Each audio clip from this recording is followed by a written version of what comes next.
पर बात करते हैं। देखिए ये कुछ एंगल है, इनको आपको जरूर पढ़ना है और यहाँ से क्वेश्चन अब जब से ऑनलाइन एग्जाम आता है बहुत पूछे जा रहे थे, ठीक है, तो अब ऑफलाइन एग्जाम में भी इनके पूछे जाने की संभावना है। ठीक, पहले बात करते हैं एक्यूट एंगल की, न्यून कोण की बात करते हैं। एक्यूट एंगल यानी न्यून कोण वो कोण जो आपका 90 डिग्री से कम होता है, या कह सकते हो 0 डिग्री से वो 90 डिग्री के बीच में होता है, आपका एक्यूट एंगल होता है। ठीक है, जैसे मान लीजिए सामने 62 लिखा है, कोई भी हो मतलब 90 डिग्री से कम होना चाहिए तो आपका एक्यूट एंगल है। ठीक है, तो ये आपका एक्यूट एंगल हो गया। दूसरा होता है आपका राइट एंगल यानी कि समकोण, जो आपका 90 डिग्री का होता है, सामने आपकी स्क्रीन पर बना भी हुआ है, जो एंगल आपका 90 डिग्री का होता है वो आपका राइट एंगल यानी कि आपका समकोण होता है। अगला आपका ऑब्ट्यूज एंगल यानी कि अधिक कोण, अधिक कोण वो एंगल होता है जो आपका 180 डिग्री से आपका कम होता है और आपका 90 डिग्री और इसके बीच का होता है आपका। ठीक है, जैसे वहां पर आपका 135 लिखा है तो आपका ऑब्ट्यूज एंगल हो गया यानी कि आपका अधिक कोण हो गया। ठीक है, उसके अलावा आपका स्ट्रेट एंगल हो गया, जो आपका 180 डिग्री का होता है वो आपका स्ट्रेट एंगल होता है, तो ये आपका स्ट्रेट एंगल हो गया। अगली बात करते हैं आपके कॉम्प्लीमेंट्री एंगल की और सप्लीमेंट्री एंगल की। कॉम्प्लीमेंट्री एंगल और सप्लीमेंट्री एंगल देखो, इनको ऊपर नजर डालो। कॉम्प्लीमेंट्री एंगल वो एंगल होता है जिनके दो एंगल का योग आपका 90 डिग्री होता है। जैसे यहाँ पर 62 लिखा है, अगर मैं 62 में 28 यहां पर जोड़ दूं, 28 यहां पर जोड़ दूं तो क्या हो जाएगा, आपका 90 डिग्री का एंगल बन जाएगा, तो आपका क्या हो जाएगा, कॉम्प्लीमेंट्री एंगल हो जाएगा, कोटि पूरक कोण जिसे कहते हैं।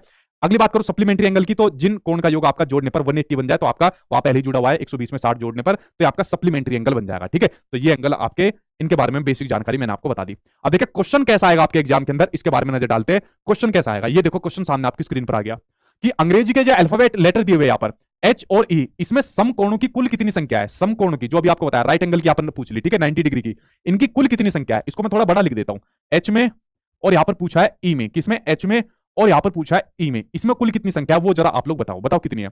अच्छा, उसके अलावा आपके सीटेट में एक क्वेश्चन और आया था, इसके अलावा क्वेश्चन ये आया था कि जो आपका ए है यानी अमन है, तो अमन में एक्यूट एंगल कितने हैं, ए एम ए एन, ठीक है, अमन, इसमें भी बताओ इसमें एक्यूट एंगल कितने हैं। ठीक है, बताओ इसमें एक्यूट एंगल कितने हैं, ये आप लोग बताइए, एक्यूट एंगल कितने हैं ये जरा कमेंट बॉक्स में मुझे बताइए। ये भी आपके सीटेट में ही आपका पूछा गया था, इसमें भी जरा बताओ इसमें कितने एक्यूट एंगल है।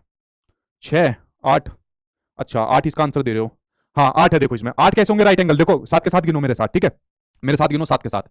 देखो 1, 2, 3, 4, तो 4 तो ये हो गए इसके अंदर। ठीक है, अब इसमें आ जाओ, 5, 6, 7, 8, ठीक है, तो 4 इसमें, 1, 2, 3, 4, तो टोटल कितने हो गए, टोटल हो गए भाई 8 इसके अंदर हो गए। इसके अंदर बताओ, ये तो थोड़ा आसान था, इसके अंदर बताओ, इसके अंदर एक्यूट एंगल कितने हैं वो जरा बताओ, इसके अंदर अमन के अंदर एक्यूट एंगल, ठीक है, इसके अंदर बताओ टोटल कितने हैं। गिनो मैं भी साथ के साथ कि इसके अंदर कितने हो जाएंगे, अपने आप काम चला लोगे, गिनो इसके अंदर गिनते हैं, 1, 2, 3, 4, 5, 6, 7, 8, 9, 10 और 1, 11, भाई 11 बैठ गए इसके अंदर। टोटल कितने बैठे, 11। आप लोगों के कितने बनने हैं भाई टोटल, 11, 10 नहीं भाई 11 होगा, 13 बैठ गए, नहीं टोटल इसके अंदर बैठेंगे, अमन के अंदर 11 बैठेंगे टोटल। ठीक है, कितने बैठेंगे, 11 टोटल बैठ जाएंगे अमन के अंदर, जो आपके सीटेट वाले के अंदर पूछा गया था। ठीक है, तो ये आपका इंपोर्टेंट है, जो आपका एंगल वाला ही पूछा जाता है। ठीक है, चलो भाई अगला क्वेश्चन देखते हैं सामने आपकी स्क्रीन पर।